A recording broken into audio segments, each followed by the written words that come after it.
Nós estamos aqui nos nossos estúdios da TV Meridional Band, doutora Marilene Penati, muito obrigada por ter vindo. Eu que agradeço. Secretária adjunta da CEMUSA já há algum tempo, né? Quantos anos, doutora? Na verdade, eu fiquei 2 anos na maternidade e a semana passada eu completei 3 de CEMUSA. A senhora está na área de saúde, a senhora é pediatra, Isso. né? Já está na saúde há muito tempo, já tem uma carreira também do funcionalismo público, já de longa data, uma experiência, uma expertise. E aqui agora há pouco a gente estava falando o quanto a gente acha importante um profissional da área de saúde ser especializado, ter essa expertise e trazer também essas informações para a gente aqui, no caso hoje da CEMUSA. Na verdade, eu acho que esse é um grande compromisso dos profissionais, de forma geral, né? A gente precisa passar para a população. Nós, profissionais de saúde, nós médicos, enfermeiros, a gente precisa ter uma postura aberta com a população. E principalmente em cargo de gestão, eu acho que isso é, no mínimo, obrigatório que a gente faça isso, dê esse respeito à população. São muitas informações da CEMUSA que a gente gostaria de abordar, até gravamos agora há pouco com a senhora para fazer outras matérias. Eu quero já começar falando sobre, nessa questão da pandemia, né? Houve a necessidade da implantação da telemedicina. Como é que está sendo esse serviço oferecido pela Secretaria? Eu acredito que, aliás, não tenho dúvida de que a telemedicina vai ser uma nova vertente de atendimento que já existe em outros países de uma forma muito mais evoluída, muito mais solidificada, né? E nós estamos começando aqui com êxito e principalmente pensando nas especialidades que existe uma carência a nível nacional e nos nossos distritos e ribeirinhos, que eles precisam ter um acesso maior, principalmente as especialidades. Como é que funciona isso, doutora, na prática mesmo? Hoje nós temos 3 unidades, que é a União Bandeirantes, Extrema e aqui em Porto Velho. E é um convênio com o Einstein. Eles disponibilizam os profissionais, onde as unidades básicas fazem o agendamento das consultas, tipo neurologia, cardiologia, especialidades que a gente tem uma carência maior aqui dentro. Dentro mesmo da unidade, na marca, unidade básica. Aí a pessoa vai lá, recebe o atendimento lá mesmo. E o que existe, o que é necessário aqui nas nossas unidades, ter um profissional médico, que é o clínico, que é o médico da saúde da família, e o sistema de computador. Nós temos que ter uma câmera, uma internet que seja razoável para fazer essa consulta.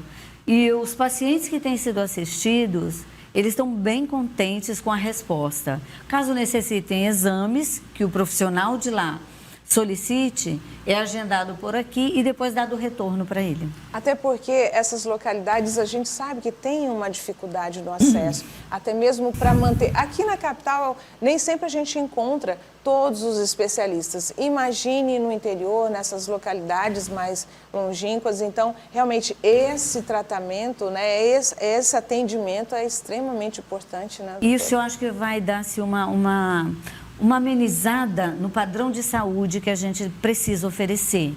Não só tratar doenças, mas também a prevenção. A gente hoje tem dificuldade de fixação de profissionais nos distritos mais distantes.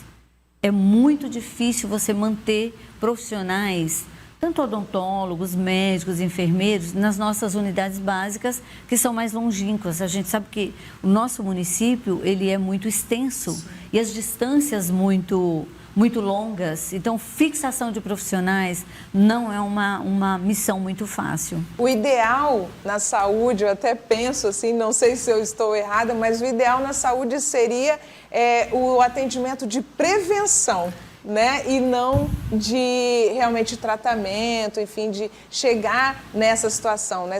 Essa educação seria bem interessante, né, doutora? A frase que define bem saúde é: prevenção é o melhor tratamento para qualquer doença, né?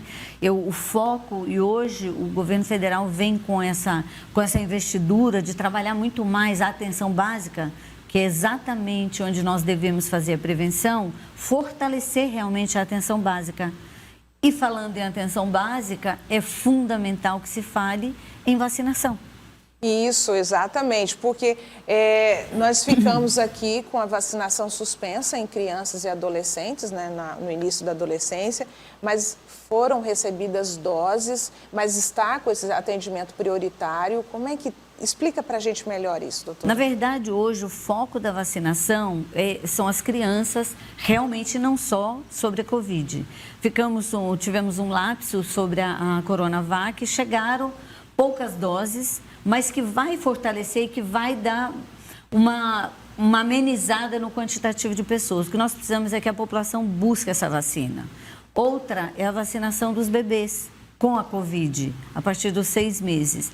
Está disponível, já está na hora do primeiro reforço para aqueles que tomaram a vacina, que são 4 semanas. Então, está disponível a vacinação para que vocês reforcem ou deem início. Porque quando não tem essa regularidade na dose de reforço, ou enfim, essa necessidade de vir as doses direcionadas para aquela faixa etária, se não, as pessoas não procuram, se perde, né? Exatamente, se perde, e é o que nós não queremos. A gente quer que todos completem o seu esquema vacinal da Covid. Porque, assim, sofremos muito nos últimos 3 anos, né? Nos 2 primeiros mais com a doença e no último com a vacinação, tentando fazer com que a população abraçasse realmente e acreditasse realmente no que hoje é fato. A vacinação salva vidas e realmente reduz doenças, né? É verdade. Agora a gente continua falando sobre a questão de bebês, mas vamos para o planejamento reprodutivo. A senhora ficou à frente da maternidade municipal muito tempo, mas a maternidade não sai da senhora. É verdade. Não sai, porque sempre está ligada a ações da maternidade. E falávamos agora há pouco sobre esse planejamento, o quão é importante. Na verdade, o planejamento reprodutivo é a oportunidade que as pessoas têm para escolherem quando vão querer ter filhos. Porque existe ainda um quantitativo enorme de adolescentes que engravidam sem muita orientação. E a gente sabe que perde um pedaço da infância e adolescência delas, né? Elas precisam se tornar adultas muito mais rápido. E o planejamento reprodutivo é exatamente isso. O nosso foco é que as pessoas possam programar quando engravidar. E o planejamento reprodutivo não se restringe ao DIU ou ao anticoncepcional. Temos DIU, temos o contraceptivo oral, injetável, temos o DIU de Mirena, temos a laqueadura e temos a vasectomia. Ainda o preservativo também, que é extremamente necessário. E o preservativo, que além do planejamento reprodutivo, ele previne doenças. E doenças graves, sérias, que muitas vezes comprometem a vida toda de quem adquire, né? Os homens também precisam se preocupar com essa questão do planejamento. Não é só a mulher que vai fazer laqueadura, enfim, colocar o homem também pode fazer. Eu exatamente ia pegar um gancho dessa propaganda linda sobre a elegância do homem, mas a responsabilidade é muito grande. Um filho não se faz só e geralmente a responsabilidade maior acaba ficando com a mulher. E o planejamento reprodutivo é sim para o homem também. Ele também pode fazer vasectomia, tem mais de 2 filhos, está sim habilitado a fazer a vasectomia que nós disponibilizamos. É um procedimento rápido e aquele mito de que existia impotência relacionada à vasectomia, isso não existe de fato. E a recuperação é bem mais rápida. Muito rápida. Eles entram andando e saem andando depois de meia hora, 1 hora.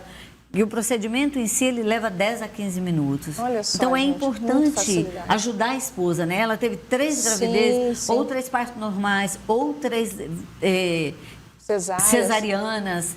A partir da segunda, a partir do segundo filho, eles estão habilitados a fazer a vasectomia também. Perfeito, perfeito. Agora, a gente também tem que tirar aquele mito do que é o atendimento na UPA e o que é o atendimento na UBS, que é a Unidade Básica de Saúde. Muitas pessoas ainda têm essas dúvidas, né? Esses mitos, o que eu faço, onde é que eu vou, estou com uma dor de cabeça, uma febre, eu vou na UPA, eu estou precisando de um tratamento, eu vou na UBS, mas explica melhor aí, doutora. Na verdade, nós temos uma população, o Brasil todo, na verdade, né? É uma população que a gente chama de hospitalocêntrica. Elas acham que qualquer sintoma é para procurar uma unidade de pronto atendimento. Isso não é real. Isso acaba gerando o que tem acontecido ao longo dos anos. Uma superlotação, um longo tempo de espera. Por quê? Dentro das unidades de pronto atendimento, a prioridade são os casos de emergência. A emergência, dor torácica, sintomas respiratórios graves, acidente, traumatismo, queda, queimaduras, são casos que aconteceram de imediato. Agora, eu estou com dor abdominal tem uma semana. Sim. Uma semana, não é, tem uma semana que está com dor, e já não é tem emergência. Algo rotineiro que já está acontecendo, então ele vai precisar de tratamento, não vai ser um paliativo que vai resolver. Exatamente. O que acontece é que acabam indo, assim, vai 1, 2, 3 vezes na UPA, a unidade de pronto atendimento vai fazer o atendimento prioritário e o tratamento prioritário. Então, é preciso que retorne para a UBS, caso que uma dor abdominal insuportável, vai. Sim. Não tem nada, faz uma medicação, volta para a UBS. Pode ser vesícula, pode ser verminose, pode ser uma gastrite e que não é emergência. E aí já vai fazer um tratamento adequado, né? Exatamente. Eu acho que assim, a população precisa entender o que é emergência, o que é de fato para seguir para uma UPA. Inclusive com as nossas crianças. Para mim, para o meu filho, uma febre é emergência, mas não é. A febre tem que ser medicada, a febre não é emergência. Baixa a febre, observa. A maioria esmagadora dos casos de crianças que vão para as UPAs, para o atendimento de emergência, não é emergência. Estava com febre alta, medicou, passou a febre. É isso que nós precisamos entender e tentar fazer aquilo que a gente precisa, prevenir as doenças. Os hipertensos, se eles fizerem acompanhamento, tomando a medicação direitinho, eles não vão ter crises hipertensivas e, de fato, vai reduzir os casos de infarto, de AVC. Eu quero perguntar para a senhora sobre a frota do SAMU. Ela foi praticamente 100% renovada? Como é que foi isso? É quase 100% mesmo. É que, na verdade, a ambulância, como ela tem um fluxo muito grande de atendimento, então ela acaba se depreciando com muito mais celeridade do que um carro normal, né?